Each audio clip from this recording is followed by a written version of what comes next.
Mirëmëngjesi edhe një herë për të gjithë ju që sapo jeni zgjuar dhe keni nisur ditën në Info Plus në Star Plus Televizion. Vetëm 2 ditë në ndaj nga festa më e madhe e Krishtrimit, nga festa e Pashkëve. Dhe për të folur sot për këtë festë kaq të rëndësishme që të gjithë mezi e presim me zemrat plot, kam të ftuar Don Dritan Docin, famullitar në Dajgj Bregu i Bunës dhe zëvendësës e Arshipeshkëvit. Faleminderit i nderuar që je sot me mua. Dhe faleminderit që pranove ftesën time për të folur për këtë festë kaq të rëndësishme. Faleminderit ju shumë, është kënaqësi për mua. Çfarë përfaqëson Dom festa e Pashkëve për besimtarët e krishterë? E thata dhe ju se është festa më e rëndësishme për të krishterët. Në fakt është themeli i asaj që do të lindte pas i kishës, i bashkësisë krishtere. Është themeli sepse Krishti i ringjallur pastaj do t'i ndihmonte apostujt e gjithë krishterët e parë të shohin ndryshe gjitha ngjarjet që kishin parapri vdekjes së Krishtit, përfshirë dhe vdekjen e Krishtit. Pra me ringjallje i shohin ndryshe, i shohin në një prizëm tjetër dhe merr kuptim kështu ajo traditë e lashtë hebraike, pastaj po hym pak në teologji, por është vetë traditë e lashtë teologjike në botën hebraike që kishte festën e Pashkëve të bazuar në kalimin nga skllavëria e Egjiptit në lirinë në tokën e premtuar, sidomos kalimin e përdetin e Kuqës, ajo mrekulli e famshme. Dhe kremtohej në një formë caktuar, por me Krishtin, si thosh, merr kuptimin e vet sepse ringjallet edhe pas ka qenë edhe ajo liturgji, pas ka qenë profeci jo e kalimit nga skllavëria në liri, por e kalimit të Krishtit nga vdekja në jetë. E prej aty pastaj lindin forma të ndryshme të kremtimeve. Për shembull, në ungjilltarët janë të gjithë kamullës për të thënë se Jezusi u ngjall të parën ditë të javës, që nuk është e hëna, por është e diela për botën hebraike. E shtuna ishte dita e pushimit. E aty filluan të dielën të kremtojnë ma shumë, si të thush, se sa të shtunën krishterët e parë. Edhe sot e kësaj dite ne Pashkë në fakt prapë se kësaj jemi teologjinë e mirëfillt, por Pashkë ne i kremtojmë çdo javë, po ta mendosh. Ka lind më vonë pastaj, pas rreth 2 shekujsh, më vonë pastaj 3-4 shekuj, është fuqizuar më shumë, ka lind ideja që të mbahet një herë në vit në një festë që e përfshin pastaj e kremton më shumë në mënyrë më solemne ringjalljen e Krishtit. Por për çdo dielë krishterët menjëherë qysh apostujt mblidheshin në kujtim të ngjalljes Krishtit. E kështu lindi bashkësia krishtere. Prandaj thamë është themeli i kishës. Dhe shumë më vonë lindi edhe ideja që pse mos t'i jepet pak më shumë rëndësi edhe lindjes Krishtit, Krishtlindjes. Prandaj festa Pashkëve është, si thosh, shembulli që më vjen është ky. Imagjino siguri në një lom dhe këndez një dhamë në qendër të tavanit. Festa Pashkëve është si qendra e kësaj lloje. Pastaj ti mund të organizosh lomën avash me të gjitha gjërat që ka, sepse shikon. Festa Pashkëve është si drita që shënrit krejt vitin liturgjik, e gjitha festat tjera, patjetër Krishtlindja është festë e bukur, e madhe, madhështore, edhe ka bukurinë magjinë e vet me dritën me gjitha, por është nën prizmin e ringjalljes Krishtit, nuk është festa një ditëlindje edhe pikë. Përkujtojmë atë që do të vdisë, do të ngjallë, që ka më poshtë vdekjen. E thash, prandaj është si dhampa që organizon gjithë vitin liturgjik edhe gjithë jetën e krishterë. Si mund ta përcjellim mesazhin e festës së Pashkëve në jetën e përditshme, Dom? Puna parë është të dimë se Krishti është ngjallë, nuk është besimi një libri. Këtu kam edhe Biblën edhe me dashje, e mora që nuk është besimi i një libri. Ne nuk bazohemi tek Bibla për të njohur misterin e Krishtit. Në kuptimin e fjalës, Bibla është një burim fantastik, i fuqishëm, por është një prej burimeve. Krishti është i gjallë, ne bazohemi në Krishtin e gjallë, ai është një prani. Krishti na zbulon fytyrën e Atit, praninë e Shpirtit Shenjtë, Trininë e Shenjtë, pra Bibla është një burim i fuqishëm, por janë tradita, janë forma të tjera, magjisteri, lutja e përditshme që na bën të hyjmë në kontakt me Krishtin, janë sakramentet. Por mesazhi është të dimë se mesazhi kryesor është të dimë se kemi një prani që na ka garantuar gjithmonë afërsinë e vet. Krishti para se të ngjitej në qiell, thotë edhe Bibla në fakt, u thotë apostujve, unë do të jem me ju gjithmonë deri në sosur të botës. Pra të bazohemi të kjo prani e dashtun, e pareja e prani, që është fjallë që unë e theksoj shumë, sepse nuk është kështu një ide. Krishti është një prani, që edhe pse nga një herë e mohojmë, normal na qërton, nuk e ka fort për zemër kur e mohojmë, kur i sjellim shpinën, por ka një zemër si pas stilit ti, një zemër që kur nuk rresht t'i duj njerëzit, e prani e mshirshme për këtë arsye edhe siguruse, në kuptimin e fjalës.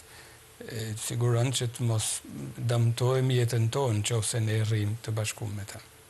Si përgatiten besimtarët shpirtërisht për këtë fest? Po, mënyra ma e këshillueshme është rrëfimi, për shembull, që e kanë shumë për zemër. Edhe janë disa ligje të Kishit, janë 5 ligje të Kishit, që thotë të rrfesh, e të kungohesh të paktën një herë në vit, sidomos për Pashkë, pra se e kremton në mënyrë ma të duhur, në rrëfimi për shembull për mëkatet. Edhe është këshillë shumë e mirë, sepse nga një herë e lanë mazoret, po marr shkallë se të bëj priftin edhe këto.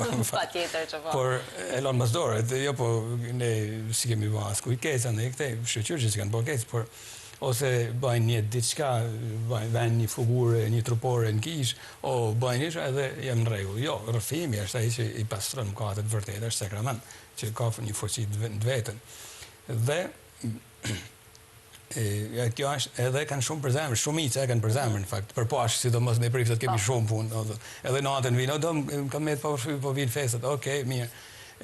Pra, rrëfimi është e para, se përgatitemi shpirtërisht.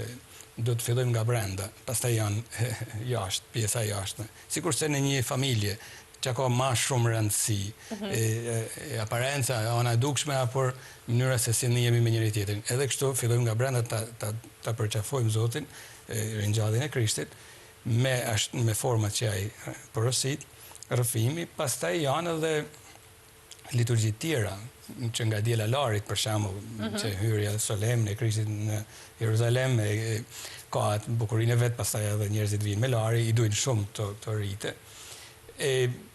Pastaj janë edhe forma tjera që janë ma tradicionale, për shembull, sot është djeshte e entja male, mesha krizmale, paradite, me arqipeshvin në katedrale, pastaj pas ditën e përfamulli mesha darkës së Zotit, ku Krishti themelon Eukaristinë dhe u la në kam të apostive, edhe është bën kjo larja kamve, është e dashtën edhe si liturgji, shërbimi, për Jezusi veti ka la kamt, edhe na ka thënë për atë shërbim njëri tjetrit, dhe e premtja male, sot që ka dhe liturgjinë e kryqit, ullët e kryqit, të shumta, janë formë për të zhytë në misterin e mundimit të Krishtit. Alla është interesant, shumë interesant, edhe si prift 19 vite paka shumë, gjithmonë mashtojnë edhe mua atë fejnë edhe entuziasmin, sepse shef vërtet njerëz pavarësisht moshave, edhe theksoj këtë gjë, nuk janë vetëm ples që këto ditë zhyten.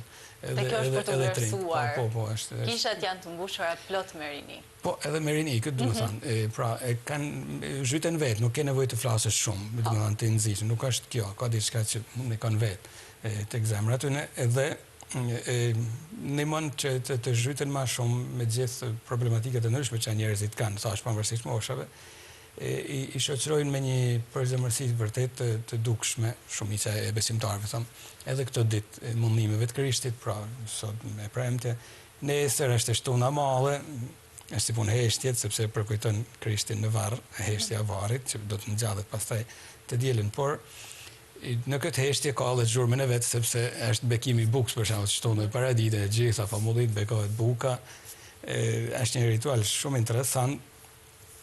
Ka atë zhurmën e vetë, për zhurmë e bukur, zhurmë organizumi, ishe gjithë njerëzit, gjithë gratë ma shumë, adin me qanta, mundësisht edhe qantët i zbukurin kush i ka ma të bukur. Edhe unë të frejmë pak edhe duke i ma ndë një batut kur vinë atë. Por është familja që është aktivizu, dhe kjo është shumë e bukur. është gjithë familja që është aktivizu për atë moment, që zgjatë 10 minuta, nuk zgjatë shumë bekimi buks, por sepse më lidhen gjithë në kishë dhe me shtari shkoni bekon, por do të thotë se sa përgatitja është bën të shtëpia, pastaj rituali pasojmë për ta konsumu bukën të dielën e Pashkëve në shtëpi. Me kam për zemër të theksoj këtë bekimin e bukës, sepse është një ritual interesant, thëmë se nuk është në botën latine, për shembull në Itali, o familjarë tonë që janë atje, thonë, shkojmë të përiftin a beku bukën, thonë, o në Itali, o në vend tjetër, thonë, pse? Vjen nga një traditë lindore, në fakt, shumë e lashtë, që ka mbet e fuqishme dhe është për të vlerësuar në Shqipëri, ku bekohen zakonisht ushqimet sata, që buka, pa tjetër, dhe vest, për shembull hudrat, pra kripa, djathi, mund të shtojnë edhe pak gjëra tjera, jo për shembull supë, nuk mund, jo ushqime të langshme, o grosh, si të thushëm falë, por janë ushqimet sata për të tregu, lidhet thash me botën lindore, edhe me traditën hebraike, që edhe aty Zotin traditën hebraike, thot natën kur do të liron të popullin e Izraelit nga Egjipti, thot të hanë shpejt e shpejt ushqimet sata, sepse do të kaloni me njëherë. Ushqimet e ilta, madje edhe si thash hudra, kështu që për të kujtuar edhe iltësinë e mëkatit. Buka patjetër lidhet me ushqimi i jetës, por edhe eukaristia që vjen shugurat aty. Veza, interesant veza, për shembull, sikur se zogu që nga brenda e thyn lvozhgën e vet, ashtu Krishti nga brenda vdekjes e mposhtë vdekjen edhe ngjallet. Dhe prandaj është ky zakoni që pak a shumë është zbej për të thuj vestë me njëri tjetrin. Fëmijët, o kur ishin fëmijë, sa të freshëm, sa na vinte keq kur humshëm.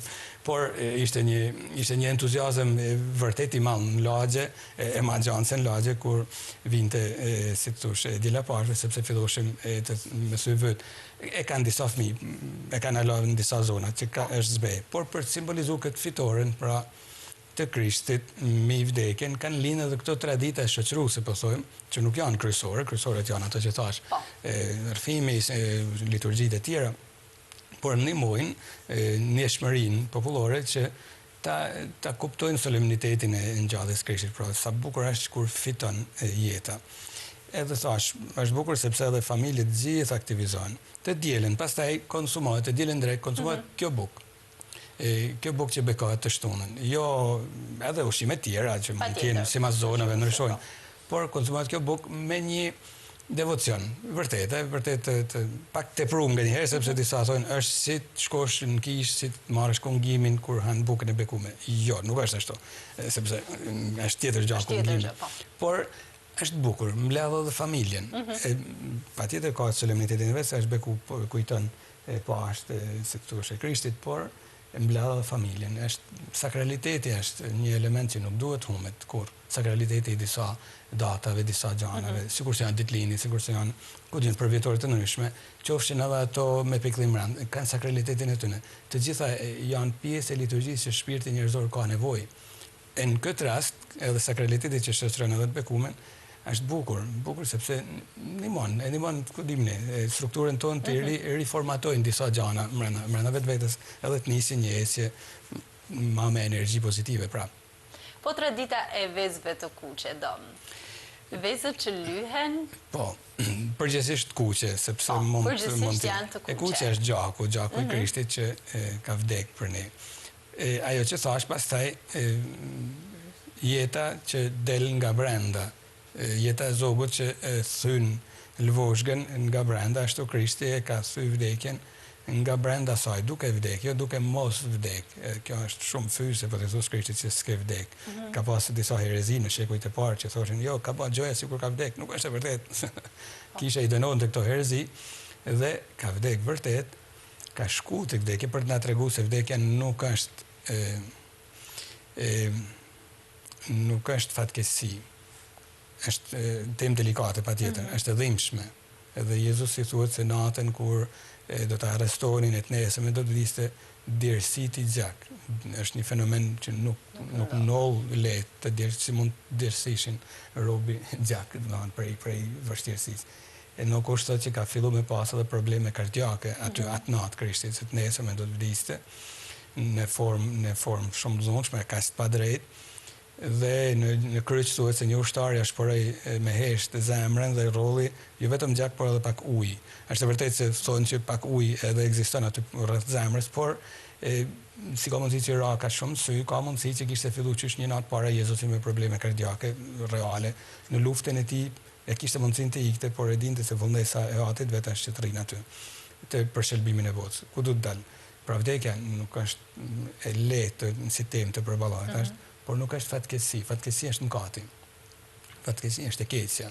E keqja kur ne mushemi me urrëti, mushemi me hakmarrje, mushemi me me gabime me dashje, kur banojmë brenda gabimeve, edhe kur e shohim dritën, nuk dalim prej errësirës.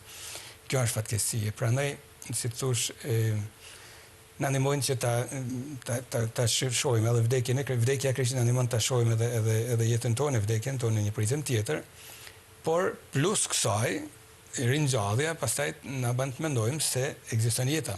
Jo vetëm jeta e shpirtit, ne besojmë edhe në ngjalljen e trupit, në kohën, si thëmë ditën e gjyqit, por në kohën që veç Zoti e din, por Krishti nuk është ngjall për të na treguar sa i fortë është vetë ai. Pra, unë e bana se jam Zot dhe shoqëria kam këtë shans. Jo, ka bën diçka që është pjesë edhe e natyrës tonë.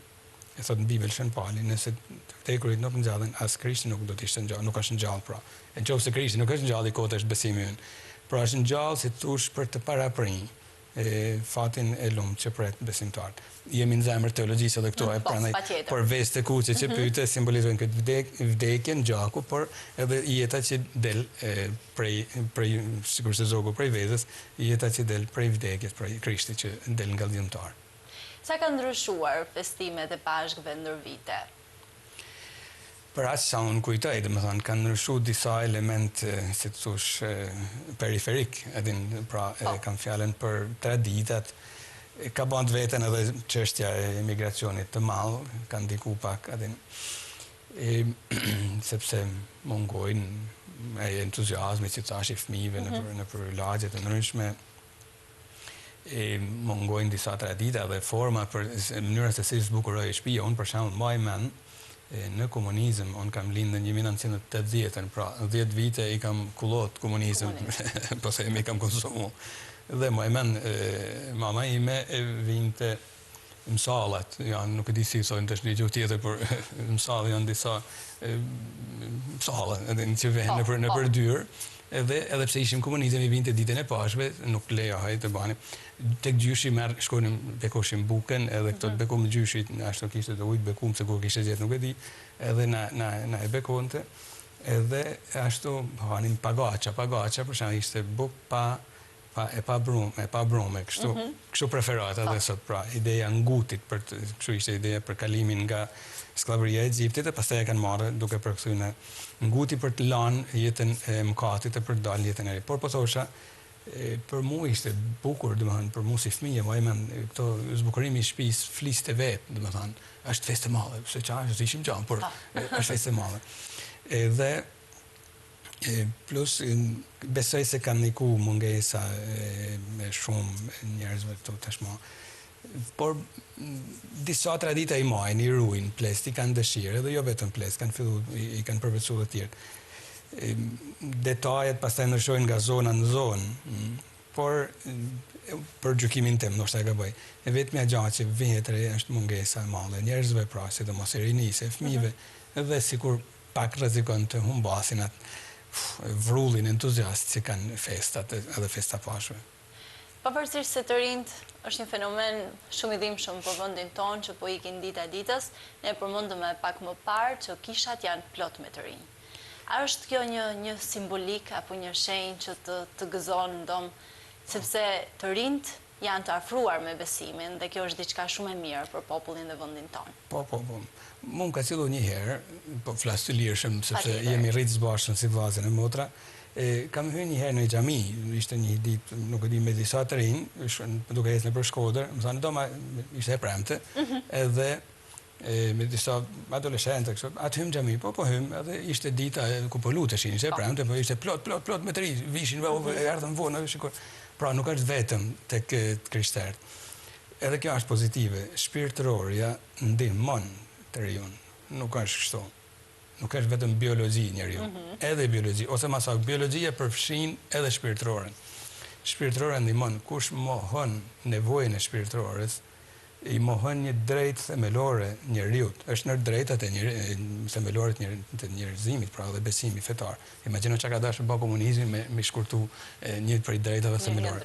Por mund ta rrezikojnë me ballë konsumizmi sot, pra të rinjt kanë nevojë, mjafton që të kenë kushtet, nuk është e vërtetë, nuk është e vërtetë, kanë nevojë për një botë shpirtërore.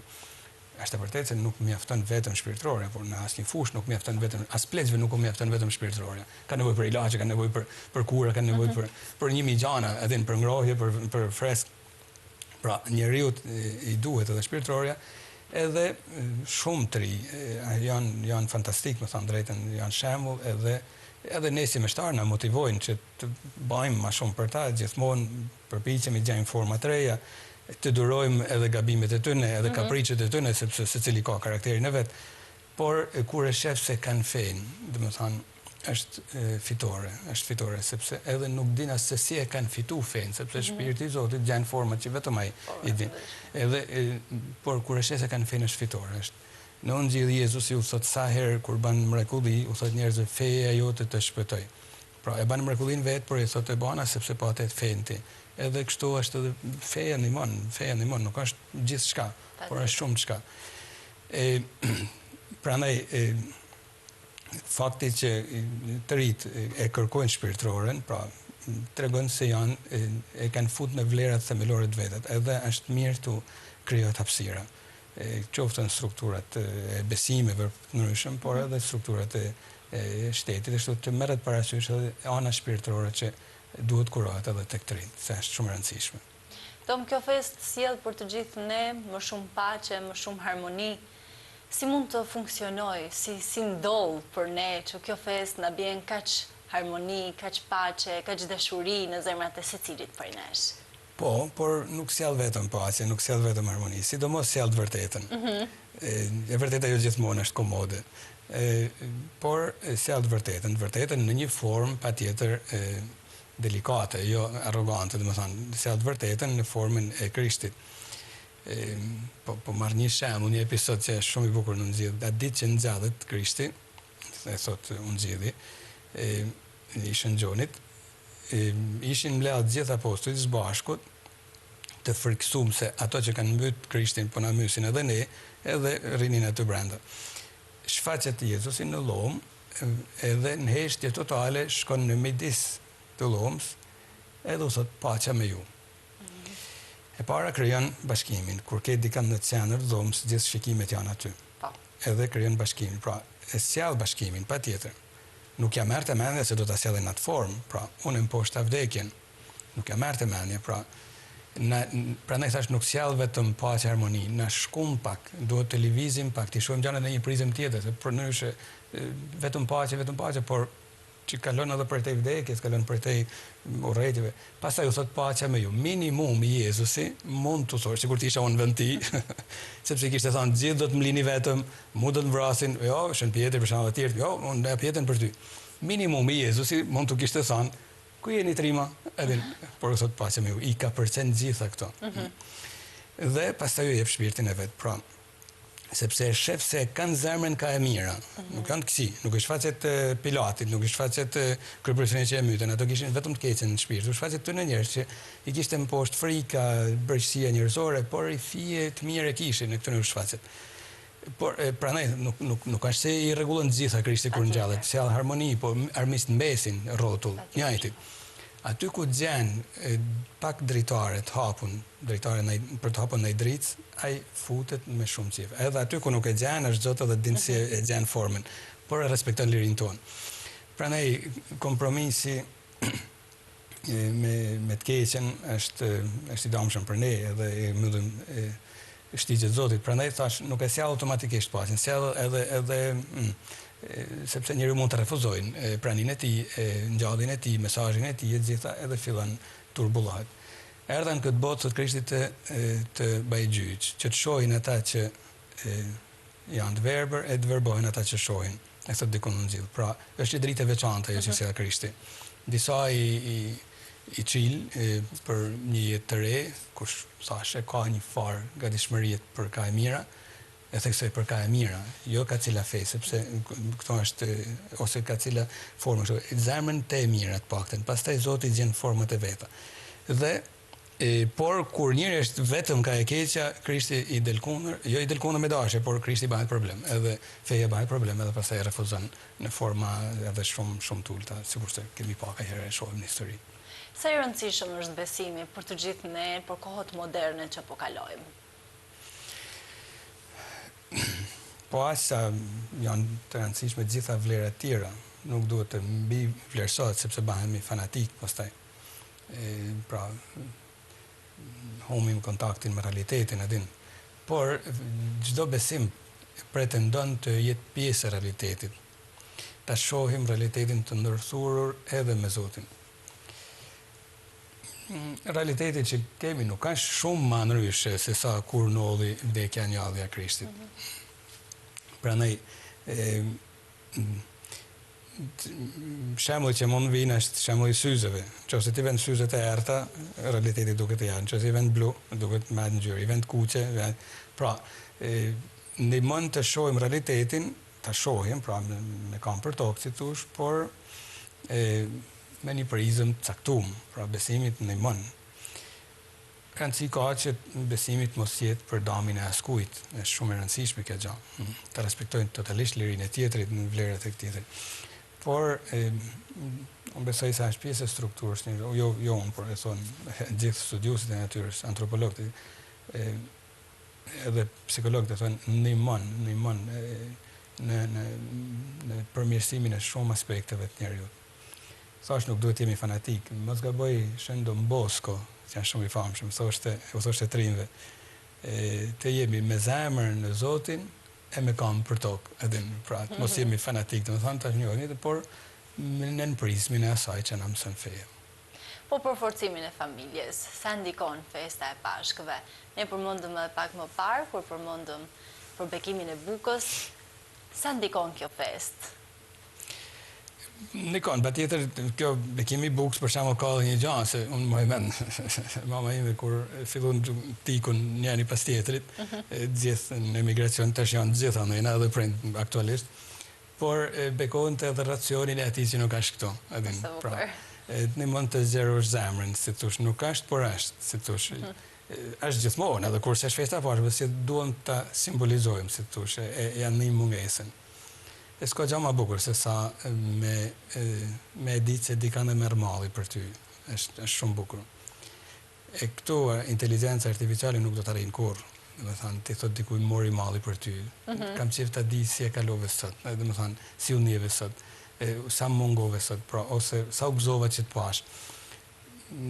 Janë gjana që janë shumë bukra, shumë të thella që zhdima se si i prodhon ka një herë edhe mendja njerëzore, prandaj them, me sa duket inteligjenca artificiale nuk do të arrijnë ende aty. Por mirë se të vinë gjithë ato elementë që ndihmojnë familjen.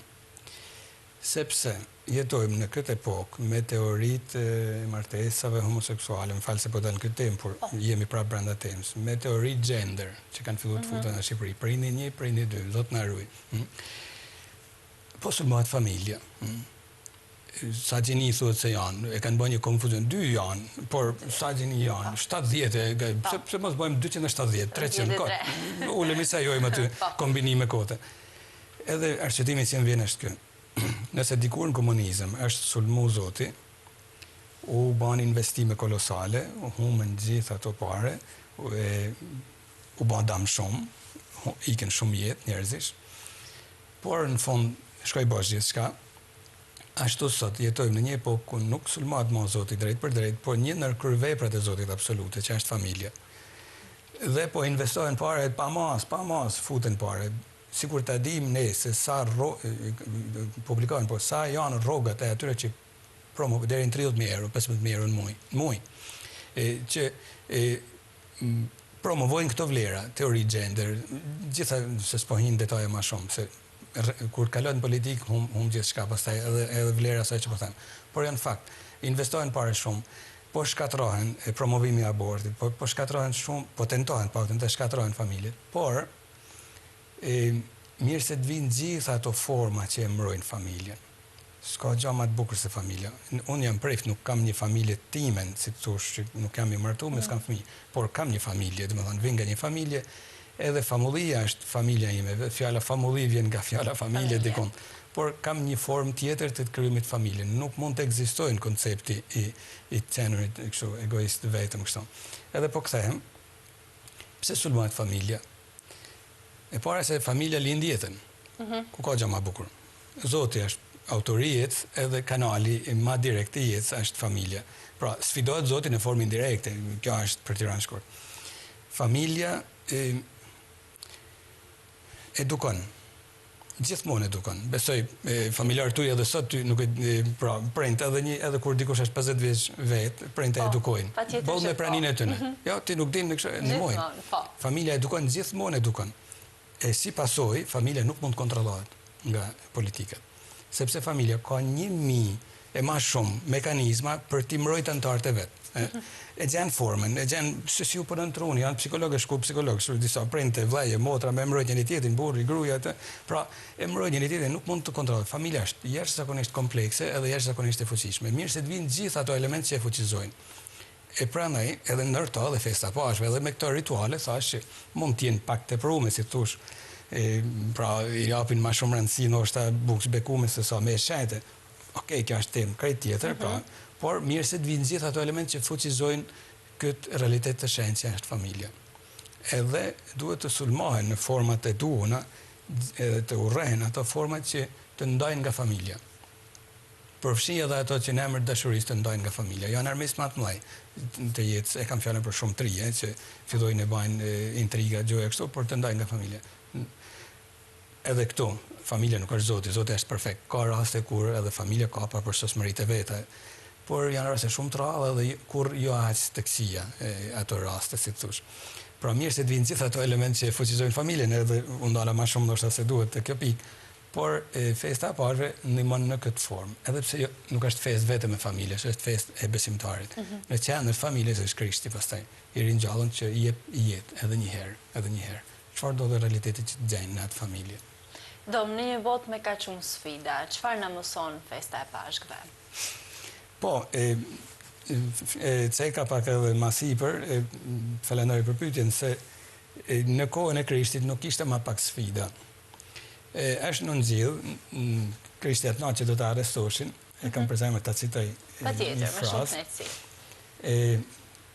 Kur Jezusi është duke ngrënë darkën e fundit me apostujt, atë natë do të arrestojnë, nesër do ta kryqëzojnë. U jep urdhrin e dashurisë, urdhri i ri thot. Po ju jap një urdhër të ri thot Krishti, doni njëri tjetrin. Sikurse unë ju desha ju, doni edhe ju njëri tjetrin.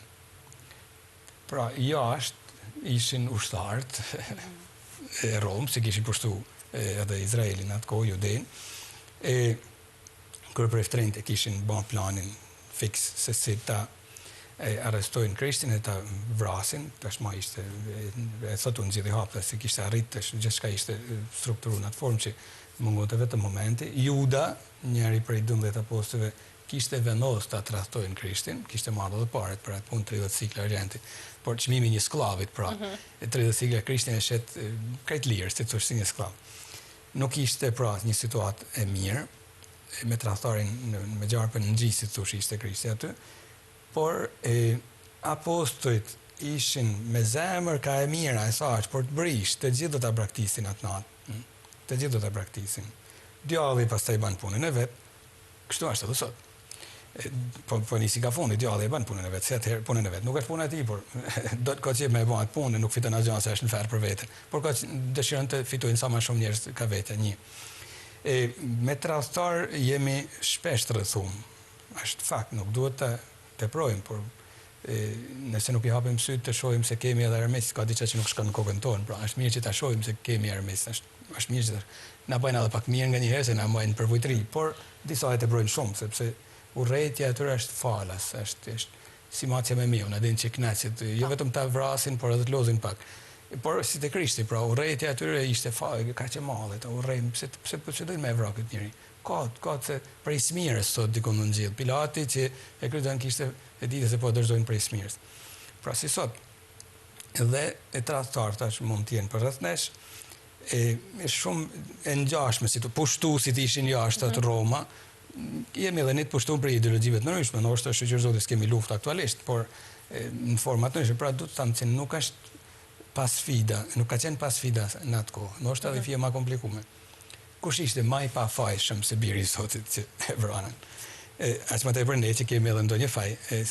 Pra, e them këtë gjë jo për ta dramatizuar situatën, por për të zhdramatizuar kanjëherë realitetin tonë. Se themi, ja, është kohë ndryshe, nuk është një kohë speciale. Mbarë se çfarë zgjedhim në këtë kohë. Edhe Krishti në atë rrethon aty ka bërë të lulëzojnë jetën edhe një herë.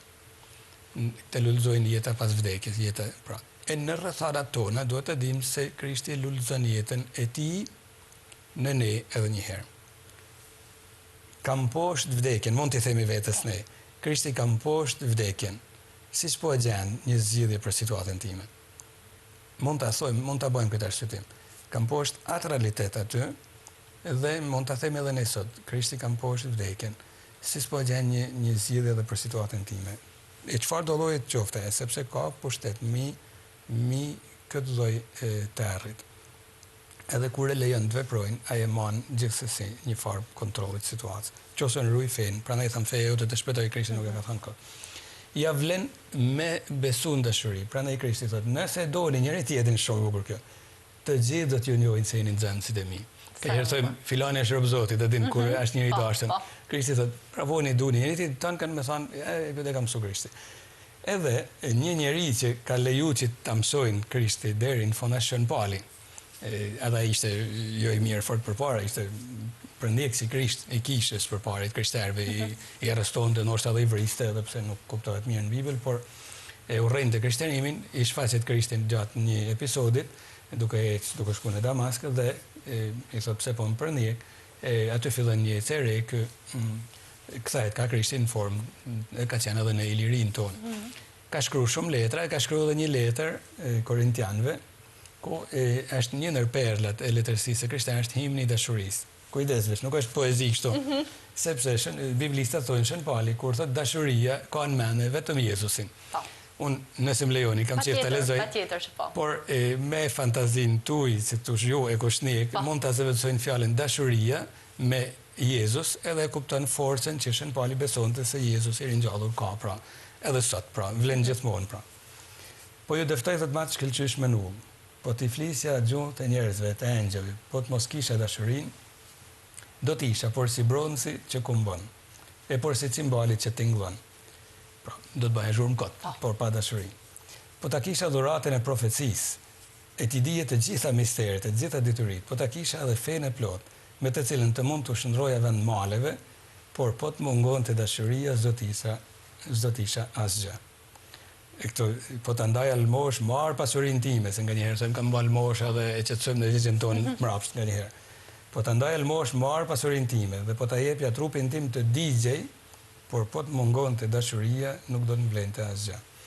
E këto thamë, si kur të shëndrojmë fjallën dashuri me emrin Jezus, që sa bukur del. Dashuria, thot, është zemër gjarë, është të dhimbshme. Dashuria nuk ka smir, nuk mbahet në të madh, nuk krenohet. Nuk është e pa njerëzishme, nuk kërkon interesin e vetë, nuk hidhrohet, nuk e mon mend keqen, nuk i knaqet pa drejtësisë, por i gëzohet vërtetës.